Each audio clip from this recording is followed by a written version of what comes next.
and you treat your time into money, then you are on quadrant nomor 1, which is employee. Like scale as if in jual barang bisa 10, 20, 30, 40 kan marginnya beda ya. Cuman kalau misalnya mereka harus masih operate mereka sendiri, mereka harus jalani sendiri, belum punya sistem, belum punya apa, itu mereka masih self-employed.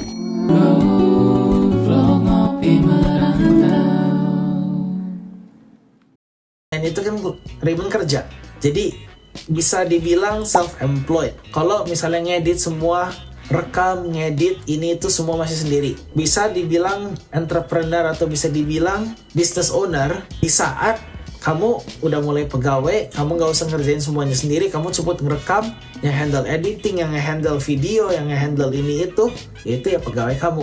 Itu adalah business owner, udah punya kantor sendiri, udah punya ini, udah punya itu business owner. Kalau YouTube channelnya udah berduit tapi ya itu dia, kalau YouTube channelnya belum berduit seperti kita, ya mau gak mau kita semua harus kerjain sendiri. Makanya ayo kita kejar goal kita di akhir tahun ini, awal tahun depan lah ya. Ayo kita bisa 1000 subscriber. Bantu kita untuk menjadi business owner, bukan self-employed terus-terusan. Tapi kan kita punya editor. Ya kita punya editor dan Koko punya VVG. cuman ya gimana ya, kita ngerekam masih sendiri. Terus kita belum punya kantor khusus kopi merantau. VVG kan jatuhnya jadi kontraktor kita ya. Terus Alto juga ya kita ngegaji Alto buat mulai meringankan tugas kita sendiri-sendiri. Cuman bukan berarti ya kita kerjain semua. Jadi kita masih somewhere along the middle, masih transisi dari self-employed menuju business owner. Itu namanya transisi. Soalnya kenapa? Kita udah punya modalnya, makanya leverage-nya menuju self-employed to business owner itu bisa lebih cepat. Dan diselipin di tengah-tengah, yaitu masuk ke kuadran 4. Di kuadran 4 itu tuh seorang investor. Investor itu game-nya beda lagi. Investor itu tuh menukarkan duit untuk menjadi lebih banyak duit. So basically in your bank account you don't want to see uang yang malas. Kamu gak mau ngeliat uang yang malas. Kamu harus mulai bisa memberi job description kepada uang-uang kalian uang-uang kalian sendiri. Cuman uang-uang yang dibeli job description itu tuh uang-uang nganggur, bukan uang-uang yang kamu pakai buat makan, buat kebutuhan sehari-hari. Jadi untuk menjadi sebuah investor, kamu harus mulai nabung untuk mengakumulasi namanya compound interest. Dan compound interest itu tuh snowballing. Jadi ke depan compound interest itu lebih banyak modal yang diinvestasikan, tambah ngegulung. Bahkan employee, bahkan business owner, bahkan self-employed, semua yang di 3 kuadran itu tuh ada limitnya. Kalau misalnya semua total available marketnya udah keburu, lu udah monopoli pun sekalinya, ada earning cap. Cuman kamu kalau misalnya ada sekian banyak aset di portofolio kamu, itu ngegulungnya unlimited, exponential. Kalau kamu ada yang namanya compound interest. Berapa wonder of the world sih? 7 wonders of the Aku world. ngantuk banget. Siapa yang ngomong compound interest itu the 8 wonder of the world? Gak tahu, pertama kali denger tuh. Bukan ada yang pernah ngomong compound interest is compound interest is the 8 wonder of the world. Soalnya it can make huge amount of money to a bigger amount of money. And gimana ya? Ya begitulah. Jadi kalau bisa dibilang investor itu kan tadi Koko bilang menukarkan uang untuk menjadi lebih banyak uang. Jadi seolah-olah seperti kita bukan suruh orang kerja buat kita, tapi kita suruh uang kita kerja buat kita. Jadi uang adalah uang kita menjadi pegawai-pegawai kita gitu. Dimana kalau orang yang masih self-employed atau employee, mereka mengejar uang, seorang investor dan business owner dikejar-kejar uang gitu. Uangnya bukan dikejar-kejar uang, cuman uangnya membuat lebih banyak uang.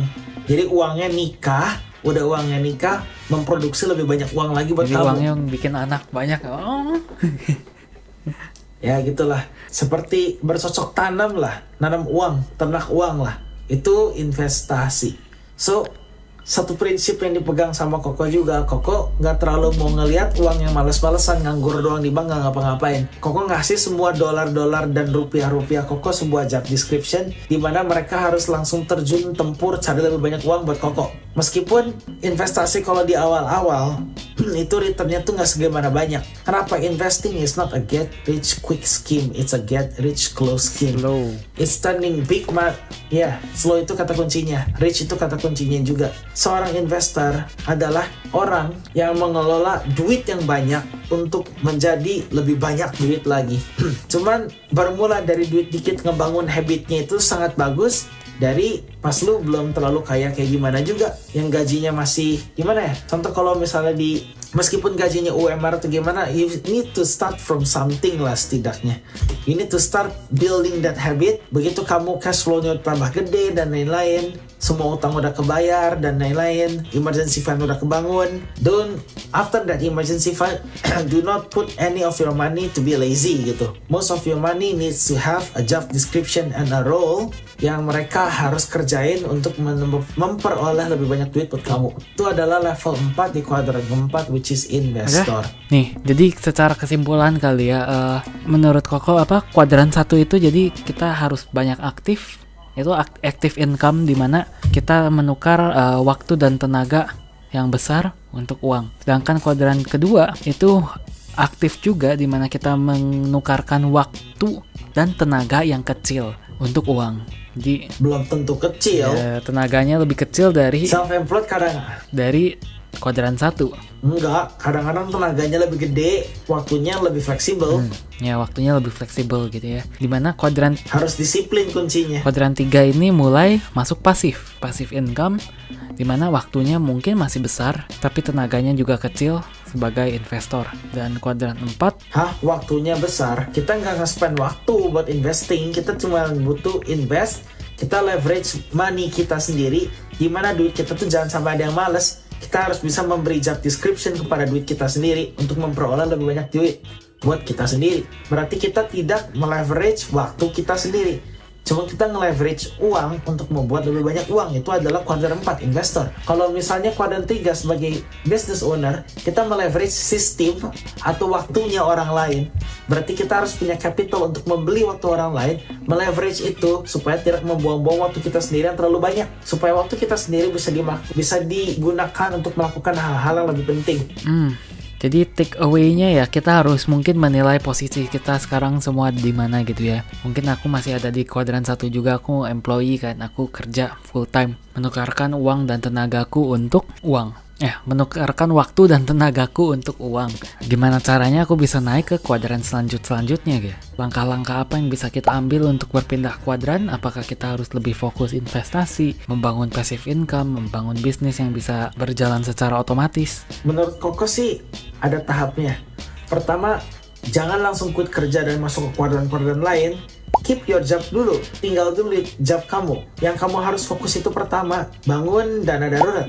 Dana darurat kamu kebangun, baru kamu bisa mulai masuk ke kuadran 2, which is sebagai side hustle. Your main employment dan side hustle kamu testing berbagai macam ide, meskipun kamu harus kerja di luar jam kerja kayak aku sekarang, kayak Raymond sekarang, kerjain. Udah side hustle-nya mulai bekerja buat kamu, udah mulai menghasilkan income dan lain-lain, kamu bisa meleverage waktu orang lain, kamu bisa transisi dari kuadran 2 ke kuadran 3. Koko sekarang kayaknya masih di kuadran 2 menuju kuadran 3 deh. Cuman Koko juga masih ngerjain yang kuadran pertama. Kenapa? Soalnya kuadran pertama Koko menghasilkan income besar. Kuadran kedua Koko udah mulai nge-hire, nge-outsource orang, biar Koko tuh nggak terlalu ngerjain semua sendiri gitu loh. Itu harus transisi lagi. Jadi transisi tuh ada, it takes time lah. After it takes time, takes effort, takes money, takes discipline, it's not easy.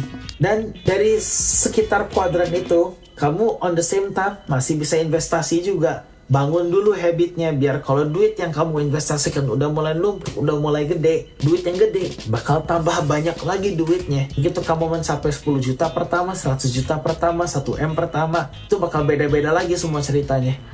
Begitu. Oke, kita dari Ngopi Merantau, kita mau membawa perspektif orang luar kepada orang Indonesia yang subscribe. Amin, cepet kaya ya. Bye-bye. Bye-bye. Hey, jangan skip dulu video ini. Percaya nggak kalian kalau aku bisa bikin kartu ini melayang ya? Kalau aku bisa, kalian harus janji subscribe ke channel-channel kami dan tonton video kami yang lainnya ya. Ayo kita lihat. Hey, melayang beneran ini.